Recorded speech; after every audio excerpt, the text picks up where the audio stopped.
Frank Vogel called it an incredible, unbelievable, epic performance afterwards. Meanwhile, Kevin Durant regularly beat double teams. He made it look so easy.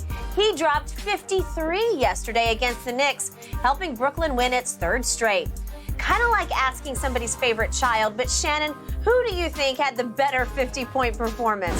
LeBron on Friday or KD yesterday? And don't let parents fool you. Any parent that say they don't have a favorite child, they're lying. Really? Abs 1,000%, they're lying. They're and lying. my favorite child in this situation is one GOAT James. Wait, who is your favorite I ain't child? say it. Okay.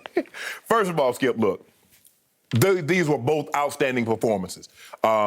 Kevin Durant was sensational. But what LeBron did, Skip, on Friday night was to another level.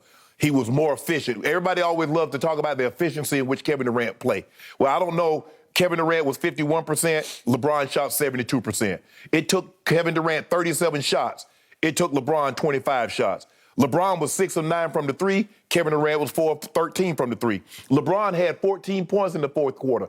Perfect from the field, 6 of 6. Kevin Durant had 13 on 4 of 8. LeBron was perfect from the free throw line. Kevin Durant was 11 of 12. Lakers were plus 22 LeBron on the court, minus 9 off the court. Kevin Durant was plus 11, minus 8. Come on, Skip. And what made LeBron James' performance so more spectacular was because he was in Navy SEAL training at Coronado Beach. He had a 185-pound anchor hanging around his neck, which is Russell Westbrook, who shot 2 for 11 and scored 5 points. He did that. Russ only weighs 185. 185, 190? I don't know. I think he weighs 200, but go ahead.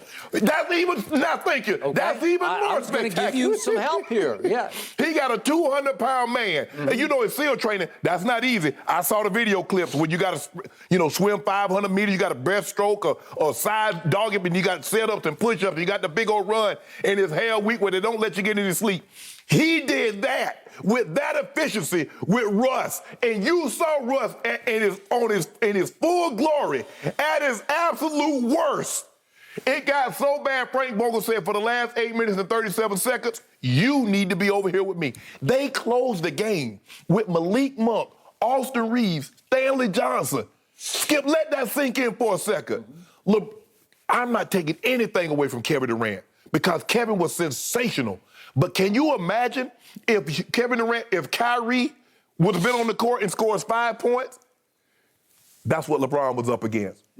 Kevin Durant was great, but LeBron on Friday night, that's that virtuoso. That's Pavarotti at the Sydney Opera House. That's it. Yes, yes.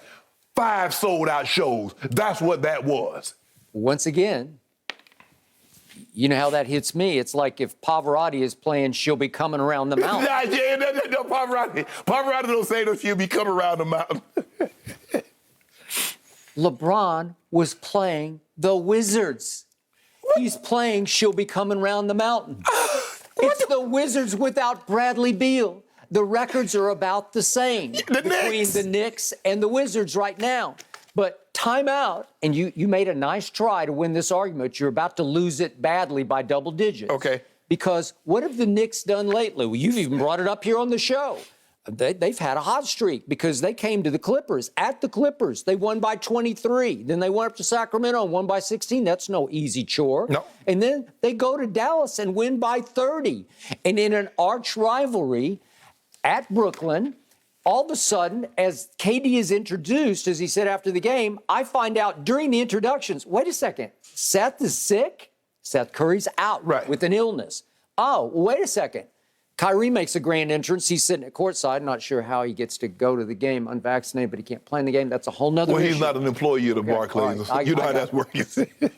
So there's no Kyrie, there's no Ben Simmons, and it's beginning to trouble me. There's no end in sight of this. I don't know what's happened to him.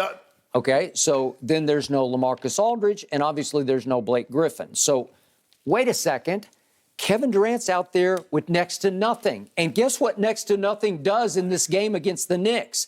My man, Patty Mills, did you look what he did in this game? Speaking of a weight, Patty doesn't weigh nearly as much as Russ does. I'll give Patty 175 maybe. Well, this is a 175-pound weight around your neck because Patty went 1 for 9 from 3. And did you see what the others did? Like a Bruce Brown, he missed his only 3-point shot.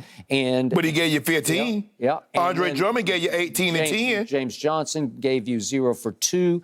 And so that means everybody else was 1 for 12 from 3 except for Kevin Durant. So he says in the first quarter, I have no choice but to shoot.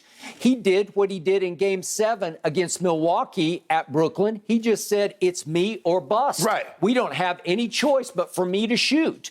So now, before I get to the end of this game, let's go back to the end of the Laker game, shall we, in the fourth quarter? And you know what he did. Yeah, I know doing exactly what he did. Could we see him celebrating in the fourth quarter? I've never seen anything like this. He's supposed to. I would have thought, if I just turned on my television, that after this, he pulls up, he's got his real hand. Watch this. Watch this. Yeah. Boom, Here he goes again. detonate. Big thunder dunk, and watch him celebrate. Yeah, Y'all know who that is. Yeah, Y'all you know know. me. Yeah, I'm a problem. I'm still a low-key. problem. Here I go, and you would have thought. Come on with it. Come on with it. Come on with it. I need it. You I would need have it. thought he had just made a walk-off shot to win Game 7 of the finals. LeBron, do you know no shame? Do you have any shame at all? LeBron, it's the Wizards. Boom. It's the freaking Wizards, and you're celebrating like that? Who are you? What have you become? You've lost it. He's gone crazy. I'm a crazy mofo, man. I'm a crazy mofo, man. Aren't you a little embarrassed No, that he's he's not. celebrating Don't be against embarrassed. the Wizards at home? Hold on. After he had blown the game at Houston? No. He would dare to celebrate? Hold on. No, Skip. Because when Kevin Durant hit that three-pointer and he's going back up the court, Did he do that? No, he was at the against the Knicks. Okay. The Knicks, really? I just showed you what they just done on the road against the Clippers and the Kings and the Mavericks. And all of a sudden, let's see what Kevin did late in that game. He hits a 3 for them to go ahead. This is to go ahead. LeBron doesn't do anything like this. Yes, he did. Yeah, don't skip. You saw that. I don't have that. They were triple teaming him. And he says, well, let me just reset back here, and I will rip this, clean as I can rip it, to put us ahead by 3. Is that not beautiful from Dragic? Skip. Woo! Here we go. Now we get to the guts of this situation. What will Kevin Durant do that LeBron will never, ever do? Because we all know that LeBron James runs from the late game free throw line because he does not trust himself to stand there by himself 15 feet from the free throw line and make a shot. He runs, says Kevin Durant. He runs to the ball. He goes to the free throw line. This is just a one-point game, and he goes, swish. Was that not clean? That was clean. Did you have any doubt about these? Did you have any doubt about swish, swish? And all of a sudden, it's a three-point game. And yet, here they come. Knicks are still in it. And Kevin runs to the basketball in ways LeBron will run from it. No. He runs every time from it. He runs from it every time. You know it. And I've demonstrated it 100 times. I give you that. 100 times. Okay. We're talking about one game. We're talking about Friday night versus Sunday. He always does this. No, exactly. This is who Kevin Durant is. My guy is 8-8 with 8 for 8 from the free throw line. Okay, but he didn't make any late because he didn't need to. Yes, we won and one. We got the and one. Oh, we got the and one. Okay, but it's a wipeout. You pulled away. How we need to make a free? He had to make these 2 free throws twice. He went 4 for 4 to make it a 3-point game and a 3-point game. It's hard to get fouled when you 6 for 6 from the floor and you 1 for 1 from the 3-point line. Yeah. How you gonna get fouled? When he Skip and you saw him hit that turnaround. He hit the turnaround in Kuzma's face and said, boom. He hit the 3-point and Tucker yells in Kuzma's face. He hit Neto and in Kispert's face. Skip, when he got the shot falling like that, you're at his mercy. He's the first guy at that age with 2 50-point games. Really? He is still a lousy 3-point shooter. He gets hot every He was hotter than Kevin Durant. Oh, really? He was harder than Kevin Durant. Who made the 3 with 56 seconds left to break the tie? Kevin Durant, the best player on the planet. Who made the threes to break the game wide open? Skip, we come down on a break. We got a 1-on-3. And LeBron says, "This is as far as I'm going. I'm gonna stop it right here." Boom, boom. On full display on national TV yesterday via ABC, you could see everything that LeBron James is not, that Kevin Durant is. First of all, Kevin Durant is the most lethal mid-range shooter we've seen since Michael Jordan. Skip, here's the thing. They get it different ways. You know, guys that can lay the ball up and can dunk is never going to get the credit. Kareem never got the credit that other scorers got. Wilt never got the credit. Shaq never got the credit. Okay, Kevin Durant shoots the mid-range. Okay, yeah, he's better from the free throw line. But LeBron James averages more points, more rebounds, more assists, more